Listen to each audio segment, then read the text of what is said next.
लेकिन मेरा वकील विशाल को इनोसेंट साबित करने के साथ साथ ये भी साबित करेगा कि मुझे मर्डर करने का प्लान किसका था। तुम्हें किस पर शक है?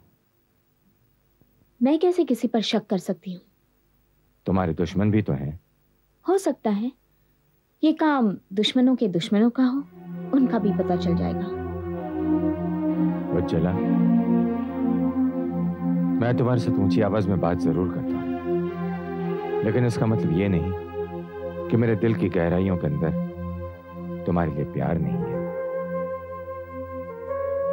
तुम मेरी बड़ी बेटी हो और मैं तुम्हें उतना ही प्यार करता हूं जितना कोई भी बाप अपने पहले बच्चे से करता है। तुमने मुझे अपनी मां का पति तो जरूर समझा, लेकिन अपना बाप कभी नहीं समझा। ये आप क्या कह रहे पापा?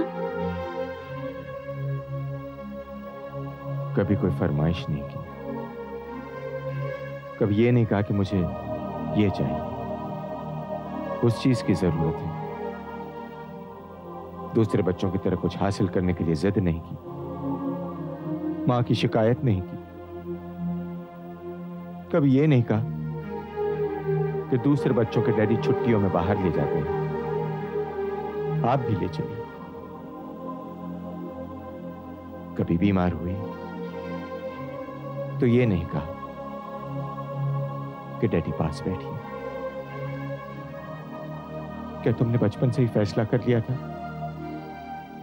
कि तुम मुझे बेटी का प्यार नहीं दोगी? पापा, ये सब कुछ मुझे बहुत पहले कह देना चाहिए था। ये कसूर मेरा ही है कि मैंने अपना प्यार तुम्हें कभी नहीं जताया, हमेशा हुक्म दिया। लेकिन बेटी, आज मैं तुम्हें विनती करता हूं, तुमसे भीख मांगता हूं।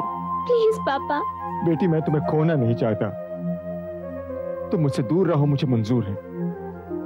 तुम अपने घर में अपने पति के साथ सुखी रहो, इसी में मेरा सुख है। लेकिन मैं तुम्हें आत्महत्या नहीं करने दूंगा। वो लोग 2 बार तुम पर हमला कर चुके हैं और तब तक पीछा नहीं छोड़ेंगे जब तक कामयाब नहीं हो जाते। बेटी, जान है तो जहान है, तुम ही उनके रास्ते से हट जाओ।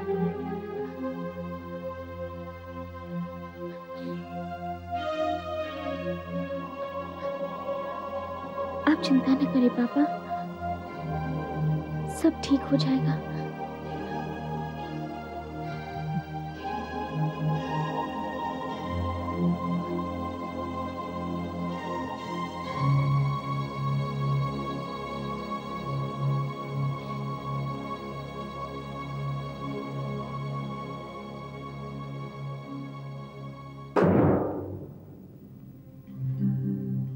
इन्हें पढ़ लो। क्या है ये? अगर अच्छी तरह से पढ़ोगे तो खुद समझ जाओगे।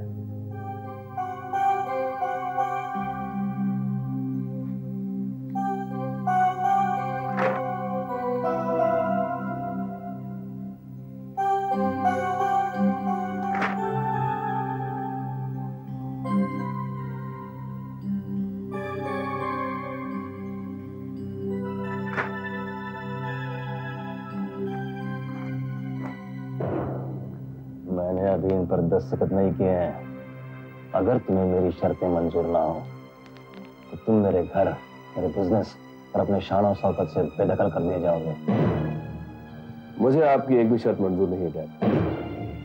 ना तो उजला को दिया अपना वादा वापस लूंगा और ना ही अल्ताफ भाई की जगह आपका वकील रखूंगा। क्या मैं तुम्हारी जिद की वजह जान सकता हूँ? क्या मैंने आपसे आपकी जिद की वजह पूछी थी? मैं तो जिद इसलिए कर रहा हूँ ताकि हमारी बिजनेस को कोई नुकसान ना हो और कोई इस बात का मजाक ना उड़ाए कि जिसके कत्ल करने की कोशिश में तुम पर केस चल रहा है उसी का वकील तुम्हारे हक में लड़ रहा है।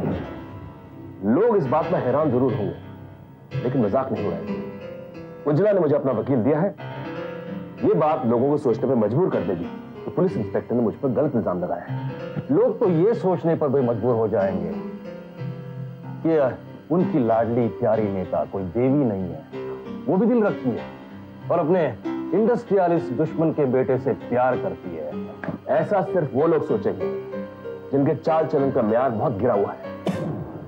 मेरे ख्याल से आप इसे रख लीजिए और हो सके तो प्रेस को भी दे दीजिए, इससे मेरे केस को मदद मिलेगी। Your Honor, I want to present my case before this court of law with your kind permission. You may proceed. Your Honor, मैं इस केस के मुल्जिम मिस्टर विशाल डबराल को अदालत के इस कटघरे में बुलाने की इजाजत चाहता हूं। इजाजत है।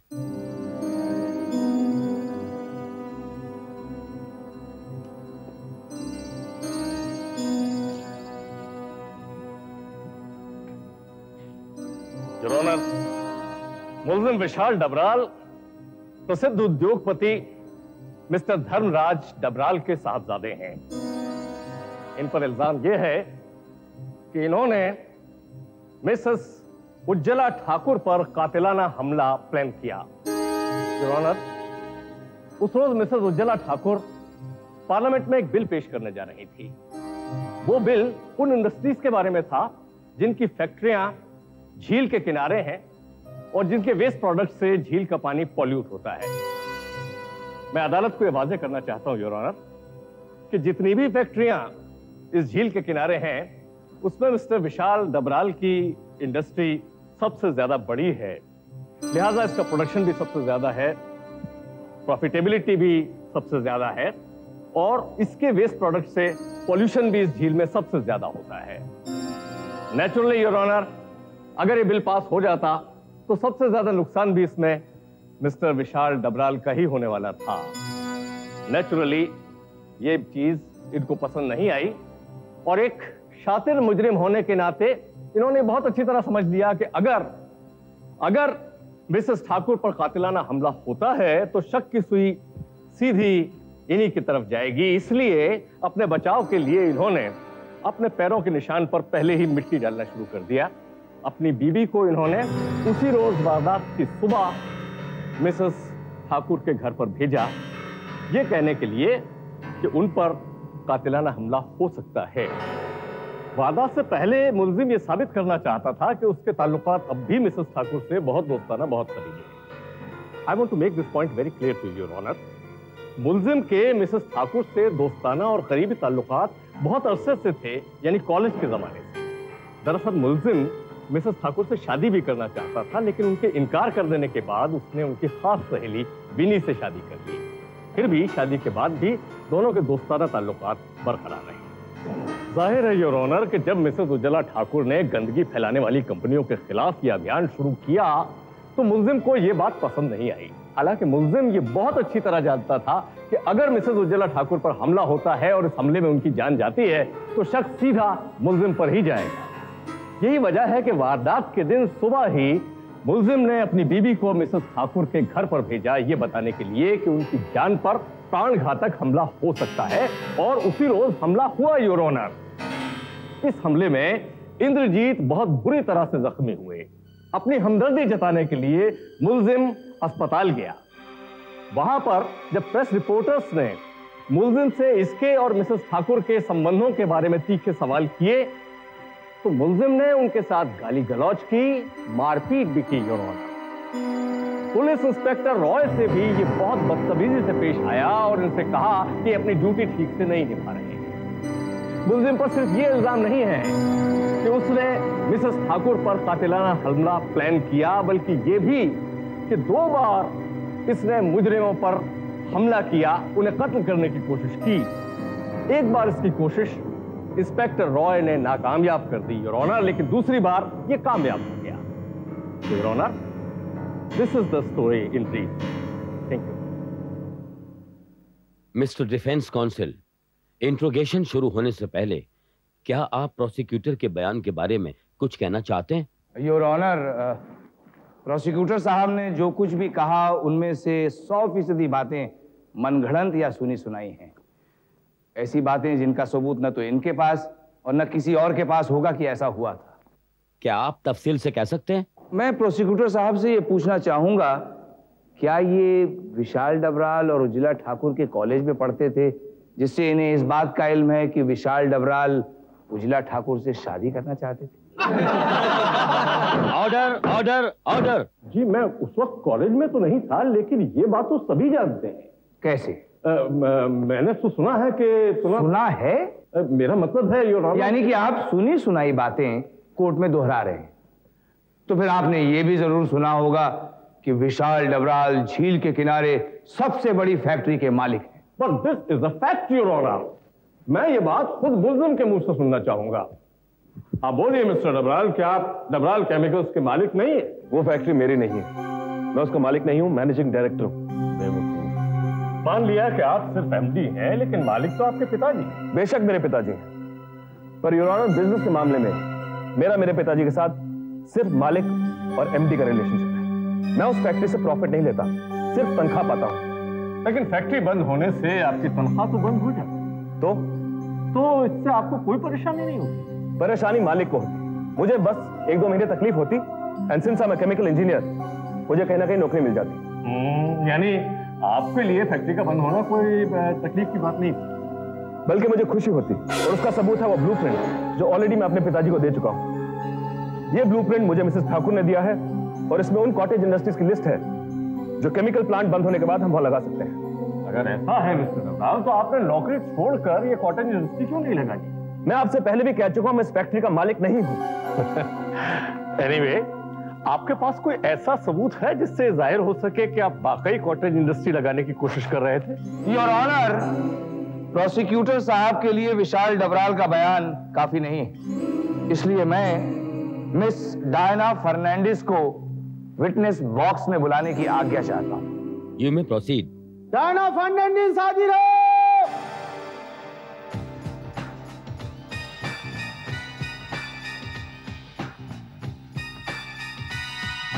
मिस डायना फर्नांडिस, क्या आपसे कभी मिस्टर विशाल डबराल ने इस बिल के बारे में जिक्र किया? जी हाँ। उनकी क्या राय? उनकी राय थी कि इस बिल के पास होने से उन्हें बहुत नुकसान होगा। योर ऑनर, इससे साफ जाहिर होता है कि मिस्टर विशाल डबराल इस बिल के खिलाफ थे। मिस्टर पब्लिक प्रोसिक्यूटर, मुझे मेरे सवाल पूछ लेने दीजिए, उसके बाद आपको जो पूछना है आप पूछिएगा। I am sorry your honour. हाँ, तो मिस डायना फर्नांडिस, क्या मिस्टर विशाल डबराल इस बिल के खिलाफ थे? जी नहीं, वो तो चाहते थे कि बिल पास हो जाए, बल्कि वो तो अपनी फैक्ट्री वहां से हटा के एक कॉटेज इंडस्ट्री खोलना चाहते थे। आपने उस कॉटेज इंडस्ट्री का ब्लूप्रिंट यानी कि प्लान देखा है? बिल्कुल। ब्लूप्रिंट का मैसेज उज्जा जी से मैंने रिसीव किया था, और उनसे मिलने की अपॉइंटमेंट सर के साथ मैंने ली थी। Your witness please. No questions your honour. आप जा सकते हैं। Thank you. ये चेहरा तो अच्छा, मुझसे क्या पूछना? बचना पाने का शौक तो तुम रखते हो। मिस्टर डबराल, क्या ये झूठ है कि आपने मिसेस डबराल को वारदात के दिन सुबह मिसेस ठाकुर के घर भेजा था? ये सरासर झूठ है योर ऑनर। योर ऑनर, मैं मिसेस विनी डबराल से अदालत में कुछ सवालात पूछने की इजाजत चाहता हूं। Proceed please.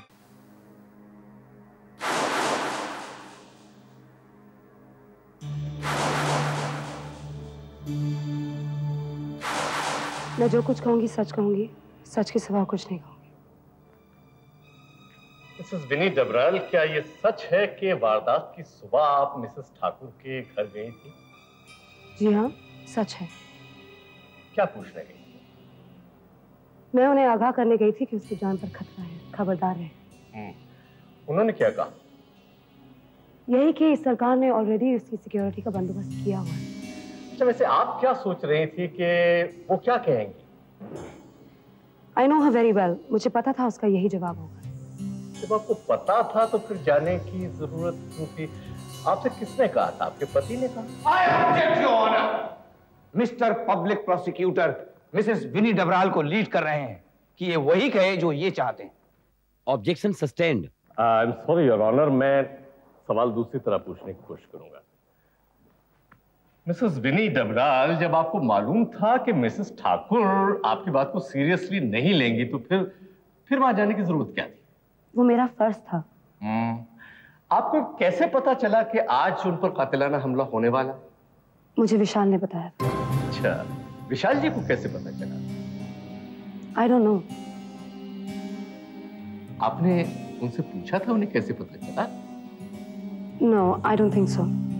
This is very strange Mrs Dabral. बात यह है कि अगर हम लोगों से कोई भी कुछ अनहोनी बात कहे तो नेचुरल कोर्स में उससे पूछते हैं कि तुम्हें कैसे मालूम हुआ। आपने नहीं पूछा। शायद मैंने पूछा होगा। आपको ख्याल नहीं है आपने पूछा था नहीं पूछा था? याद कीजिए। I think so. हाँ, मैंने उनसे पूछा था, और जब मैंने ये पूछा कि उन्हें कैसे पता लगा तो उन्होंने कहा कि उन्हें किसी का फोन आया था। ओह आई सी। ये पॉइंट नोट किया जाए योर ऑनर। वारदात की सुबह मिस्टर विशाल ने अपनी पत्नी मिसेस डबराल से ये कहा कि उनके पास फोन आया था कि उनकी सहेली मिसेस ठाकुर पर कातिलाना हमला होने वाला है। That's all, Mrs. Dabral. Let me take your seat. Yes, Your Honor. मैं अब मिस्टर इंद्रजीत से कुछ सवालात करना चाहूंगा। You may proceed.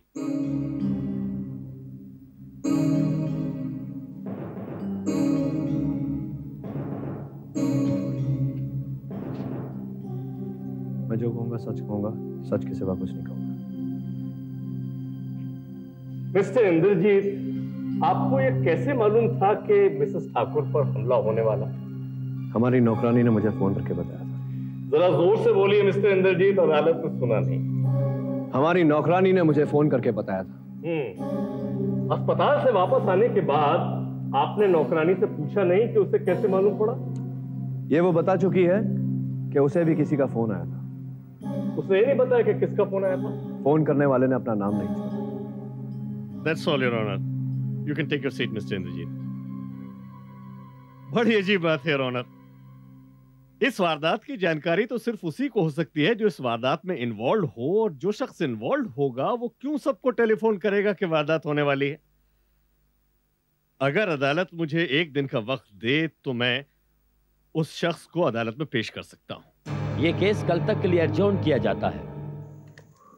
अरे कोई चिंता फिक्र है कि नहीं? फोन करके पता तो करो मुकदमे का क्या हुआ।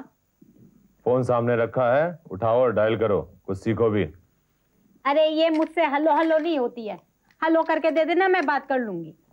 पहले ये सोच लो कि बोलना क्या है। फोन हाथ में पकड़ के बैठी रहती हो और सामने वाला परेशान हो जाता है। पता नहीं बैठे बैठे क्या मुसीबत आ गई। हेलो।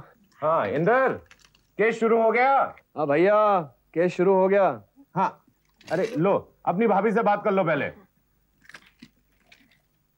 हेलो इंदर, अरे पता चला कौन दोस्त था वो? नहीं, अभी तक कुछ पता नहीं चला। अरे पता चलते 2 जूते मारना उसके मुंह पे। भाभी, जूते तो उसको पड़ते ही रहेंगे।